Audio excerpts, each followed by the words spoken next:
सम्मानीय दादा मोर आंतरिक प्रणाम तथा उपस्थित वरेण्य भक्तवृंद कर्मीवृंद तथा साधु सज्जन मंडली भक्तिमती स्नेहमयी माँ मान मोर प्रीतिपूर्ण आनंद आज सत्संग आम मान प्रदान कर सामान्य प्रमोद पिंसा पारिवारिक कल्याण निमंते परम पिता शरण प्रार्थना करे शारीरिक कल्याण परम से शांति स्वस्ति रुधिर अधिकारी कहतु जीवन सार्थक सफल सुंदर कर ठाकुर मुखारे खूब सुंदर लगुला यही विनती प्रार्थना सद्ग्रंथ पाठ एवं भजन कीर्तन पुरस मधुमेह परिवेश सृष्टि ठाकुर कहते अभावर परिश्रांत मन ही धर्म बा ब्रह्म जिज्ञासा करे नतुबा करे ना जिते बड़े मनीष पाखे अभाव आसव अभावटा ताले केमितिका अभाव मो पाखे वर्तमान खाइबापाई पिंधिबापाई एवं रहिबापाई सबकिछि मो पाखे अच्छी किछि रे अभाव मोर नाही तेबे केउ अभाव आसिले मु सेई परम पिता खोजिबी से जो भावर अभाव जो भावटा मनीष जदि सरल हेबो से भावटा अर्जन कर मनीष जेते सहज सरल हेबो से जो अभावर भावटा सेते बेले ता भितरे आसीबो से जे परम पिता से खोजिबो मो पाखरे मु सब अछि मु काहे परम पिता खोजिबो मोर तो सब रहिला मोर खाइबा पिंधिबा बुलिबा गाड़ी घोड़ा धन संपत्ति ऐश्वर्य सब रही मो पाखरे सेई भावर अभाव रही अभावर पागल समस्ते किंतु से भावर पागल बहुत कम तेबे से अभावर परिश्रांत मन धर्म जिज्ञासा करे नतुबा करे ना पुणी कहते जेउठा गमन करिले मनर ग्रंथिर समस्त मोचन हुए से ताकू ही तीर्थ कह जाए मनर जे गंठी पड़ी से मनरे जो गंठी पड़ता से गुड़िक कौन से ईर्षा हिंसा काम क्रोध लोभ ये जो अवगुण गुड़िक से हूँ मनरे गंटी पड़िक रही सबुतक से परम पिता पाखक आसिले कथा टिके मानिक चलिले से सब मोर खोली माने मोचन हेब दूर को अपसरी ये जे बुद्धदेव अवतार से जे गौतम बुद्ध भगवान अवतार गौतम बुद्ध जो आसते से परम साधक से ध्यानस्थ अनेक समय ध्यानस्थ था तेबे जड़े राजा पचारुंट आज्ञा आपण ध्यान करुछंती ध्यान रु कौन मिलूँ आपण सुंदर कथाटी से बुद्धदेव कहते मु कौन पाइली मु तो जानी किंतु मु हरैली बहुत कथा कौन हरैली नहीं काम क्रोध लोभ ईर्षा हिंसा द्वेष सब मु हरैली ठाकुर सुंदर कथा कहते ध्यान रे मनुष्य स्थिर एवं ग्रहणक्षम हुए आ नाम करिले मनटा तीक्ष्ण हुए नाम करने द्वारा मनुष्य तीक्ष्ण हुए और ध्यान करने द्वारा मनुष्य स्थिर एवं ग्रहणक्षम हुए तेबे से अभावर भाव जेपर्यंत मु काढ़ी नहीं मो भीतर से पर्यंत मुझे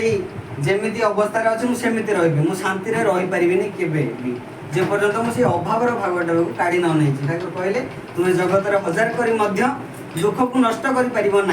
जे पर्यंत तुम अभावर भावटा को काढ़ी नहीं तुम भीतर कारण विषय संगरु आसे अहंकार विषय संगरु आसे अहंकार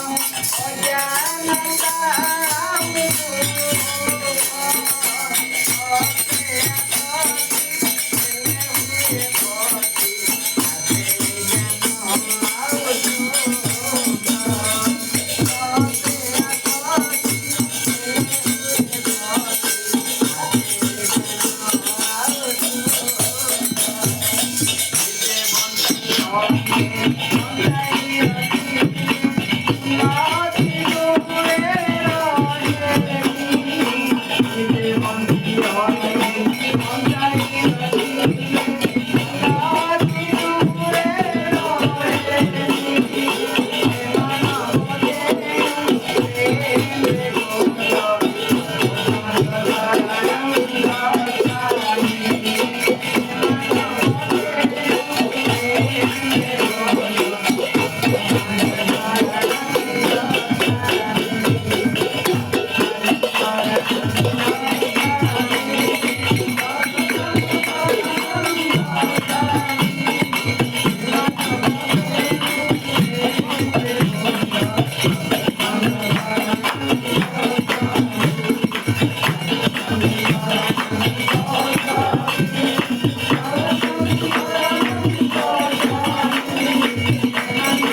ବାସନା ପ୍ରତି ମୁଁ ଯେତେବେଳେ ଆସକ୍ତ ହେବି ସେତେବେଳେ ସେଇ ଅହଙ୍କାର ସେଇ ଅଜ୍ଞାନତା ଆସିବ। ତେବେ ଅହଙ୍କାର ତାହେଲେ କେମିତିକା ଜିନିଷଟା? ଅହଙ୍କାର ହେଉଛି ସେଇ ଜିନିଷ, ପରମ ପୂଜ୍ୟପାତ ଶ୍ରୀ ଆଚାର୍ଯ୍ୟ ଦେବ রিসেন্টলি আমি যাইଥିଲু আশ্রম কହୁଛନ୍ତି যে আমাকে বলা হয়নি আমি যাব না, আমাকে জানা হয়নি আমি যাব না। এই সৎসঙ্গের কথা যে মতে সৎসঙ্গ ଯିବାକୁ মতে କୁହା ହେଇନି, মতে ଜଣା ହେଇନି ମୁଁ ଯିବିନି। ସେତେବେଳେ ମଣିଷ ଭିତରେ ଅହଙ୍କାରଟା ଆସେ। ଅହଙ୍କାର ହେଉଛି ଏମିତି ଜିନିଷ ମଣିଷକୁ ସେଇ ଅଜ୍ଞାନତା ଦିଗକୁ ନେଇଯାଏ। ସେ ଯେ ଅଜ୍ଞାନ ରୂପକ ଅନ୍ଧକାରରୁ ଜ୍ଞାନ ରୂପକ ଆଲୋକ ସେଇ ଗୁରୁ ହିଁ ଦିଅନ୍ତି। ଯେପର୍ଯ୍ୟନ୍ତ ମଣିଷ ସେଇ ପରମ ପିତାଙ୍କ ଆଶ୍ରିତ ହେଇକିରି ତାଙ୍କ ପ୍ରଦର୍ଶିତ ପଥରେ ଯଦି ନ ଚାଲୁଛି ତାର ସେଇ ଅହଙ୍କାର ସେମିତି ଘନ ହେଇକିରି ଚାଲିବ। ଅହଙ୍କାର ହିଁ ଦୁଃଖର କାରଣ, ଅଜ୍ଞାନତା ସେଇ ଅହଙ୍କାରରୁ ହିଁ ଆସେ। ତେବେ ମଣିଷ ଯେତେ ଯାହା କରୁଛି ମଣିଷ ତା ନିଜ ଇଚ୍ଛା ଅନୁସାରେ କରି ଚାଲିଛି। ମଣିଷ ଆପଣମାନେ ଦେଖିବେ এই যে প্রকৃতি ଆମ ସହିତ କେତେବେଳେ ବି ଭେଦଭାବ କରେ ନାହିଁ। এই যে ପାଣି ପବନ ଆକାଶ, এই যে ପୃଥିବୀ ଏବଂ ନିଆଁ, ଇଏ କେବେ ଭେଦଭାବ କରେ ନାହିଁ। କିନ୍ତୁ এই ମଣିଷ ସୃଷ୍ଟି କରିଛି এই ଯେଉଁ ଭେଦଭାବ କଥା, ଯେ ଧନୀ ଗରିବ ଏବଂ କଳା ଧଳା ଉଚ୍ଚ ନିଚ ଜାତି ଅଜାତି ଏସବୁ ମଣିଷ ସୃଷ୍ଟି କରୁଛି। ଭଗବାନ କେବେ ସେମିତି କରିନାହାନ୍ତି, କେତେବେଳେ ବି ସେ କଥା କହିବି ନାହାନ୍ତି, ସେ କଥା କରିବି ନାହାନ୍ତି ଭଗବାନ, କିନ୍ତୁ ମଣିଷ ହିଁ ସୃଷ୍ଟି କରୁଛି। ତେବେ সেই god created man after his own image, প্রত্যেকটি মଣିষ সেই ভগবানଙ୍କ ପ୍ରତିକୃତିରେ ତିଆରି ହେଇଛନ୍ତି। କିନ୍ତୁ ମଣିଷ ହିଁ ସବୁ କିଛି ତିଆରି ନିଜ ଇଚ୍ଛାରେ ତିଆରି କରିକିରି ସେ ଯାହା ଯେତେ ଦୁଃଖ ପାଉଛି। ତେବେ ମଣିଷକୁ ଯଦି କୁହାଯାଏ ଯେ ତୁମେ ଏତେ ଦୁଃଖ ପାଉଛ ଭଗବାନଙ୍କୁ ଧରିକି, ସେତେବେଳେ ପରମପିତା କହୁଛନ୍ତି ସେତେବେଳେ ତୁ କହିବୁ ଯେ ମୁଁ କେବଳ ଧରିବାକୁ ଚେଷ୍ଟା କରୁଛି, ମୁଁ କେବେ ବି ଧରିପାରିନି ଠିକରେ ତାଙ୍କୁ। କାରଣ যে যজন যাজন ইষ্টপ্রতি ঠিক ভাবে পরমপিতাଙ୍କ ইচ্ছা অনুସାରେ କରୁଥାଏ ତାର ଦାରିଦ୍ର୍ୟ ବ୍ୟାଧି ଯିବାକୁ ବାଧ୍ୟ। ପରମପିତା କହୁଛନ୍ତି ଯେ ଯଜନ ଯାଜନ ଇଷ୍ଟବୃତ୍ତି ପରମପିତାଙ୍କ ଇଚ୍ଛା ମୁତାବକ କରୁଥାଏ ତାର ଦାରିଦ୍ର୍ୟ ବ୍ୟାଧି ଯିବାକୁ ବାଧ୍ୟ। ସେତେବେଳେ ତୁ ସେଇ କଥା କହିବୁ ମୁଁ ପରମପିତାଙ୍କୁ ଏପର୍ଯ୍ୟନ୍ତ ଧରି ନାହିଁ, ମୁଁ କେବଳ ଧରିବାକୁ ଚେଷ୍ଟା କରୁଛି। ମଣିଷର ସେଇ ଚେଷ୍ଟା ଦ୍ୱାରା ହିଁ ମଣିଷ ସଫଳ ହେଇଥାଏ। ଚେଷ୍ଟା କର ଦୁଃଖ କର ନାହିଁ, କାତର ହୁଅ ନାହିଁ, ସଫଳତା ଆସିବ ହିଁ। ତେବେ ସେଇ ମନରେ ମୂଳ ହିଁ ଏଇ ଜଗତ, এই যে মন ହିଁ মোহ এবং বন্ধনর কারণ। এই মন দ্বারা ହିଁ ତୁମେ মোক্ষ এবং এই বন্ধন পাইব সেই মন দ্বারা ହିଁ। কারণ মন সে বড়া বেহেরূপী না কই, পল পল রচতা সঙ্গ নিরালে। মন সে বড়া বেহেরূপী না কই, পল পল রচতা সঙ্গ নিরালে।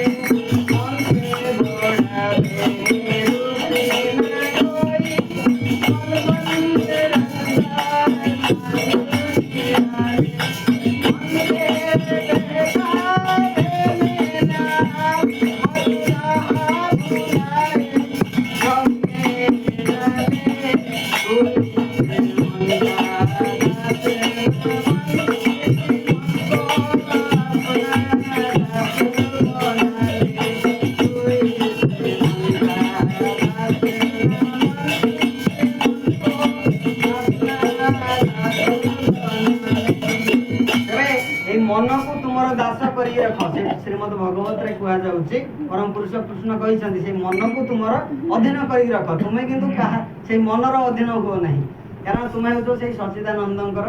ସ୍ୱରୂପ। ତୁମର ସେଇ ମନର ଅଧୀନ ମନର ଅନୁସରଣ କର ନାହିଁ,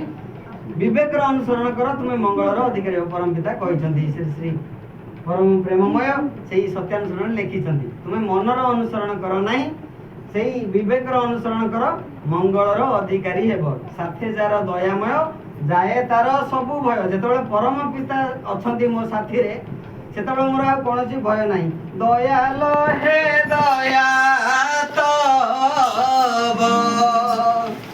କିଏ ବା ବୁଝିବ, ଦୟାଲ ହେ ଦୟା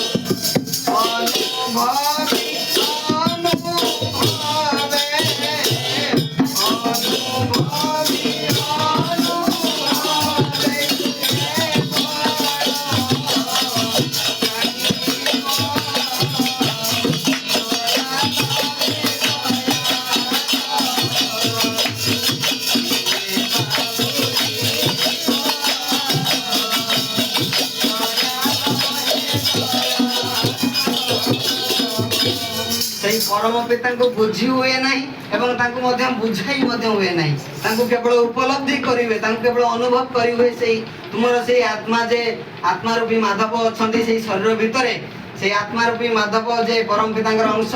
सेही आत्मा द्वारा ही तांको अनुभव करिवो अतीन्द्रिय सुख रे तांको अनुभव करि हुए एई पंच इंद्रिय द्वारा तांको अनुभव करि हुए नाही सेही अभाव होची मु जेतबेले हेई उठी नाही सेतबेले मोर अभाव आसी जो आ भावटा होची जेतबेले हेई उठिबी परम पितांको इच्छा अनुसार से जेमिति कहिसंती से होसंती मोर जीवन दर्पण आमे जेमिति आईना रे जे दर्पण आगे आमे देखे निज शरीर को सजाडी थाए ठीक सेमिति परम पिता होसंती मोर जीवन दर्पण मु तांको देखिकरी मो चरित्रटा को सुधार नेबी से कथा ठाकुर कहउसंती तुमरो जन्म बुझी हुए तुमरो व्यक्तित्व देखिकरी तुमरो जन्म बुझी हुए तुमरो व्यक्तित्व देखी तुमरो व्यक्तित्व बुझी हुए तुमरो चरित्र देखिकरी तुमरो चरित्र बुझी हुए तुमरो चलणी देखिकरी मोर जन्मटा केमिति हेछि मोर व्यक्तित्व देखिकरी बुझी हो व्यक्तित्वटा ताले केमिति जिंस ठाकुर कहउसंती तुमरो कथा कार्य चिंता चलन जदि मिसु थाए सेतबेले तुमरो तुमे चुप रहिले मध्य तुमरो व्यक्तित्वटा कथा कहिबो व्यक्तित्व होछि चरित्र जिंसटा से जे मु केमिति मो भीतर जे रहिछि से जे जीवात्मा मोर व्यवहार रे मोर चाली चलन रे सेटा जले फुटी उठुछि मु कहा सहित केमिति व्यवहार करूछि सेठी ही तुमरो व्यक्तित्वटा प्रकाश पाउछि तेबे सेही परम पिता को केंद्र करी जेतबेले मनुष्य चालू थाए परम पिता को जेतबेले सर्वाग्रे तांको जीवन रो सर्वस्व करी जेतबेले चालू थाए मनुष्य सेतबेले तार आ कोनोसी दुख रहिबो नै एटा परम पिता कहउछन्ती तुमरो उन्नयन पे आ तुमको भाबिबा को हेबो नै तुम्हें प्रार्थना करो हे मोर परम पिता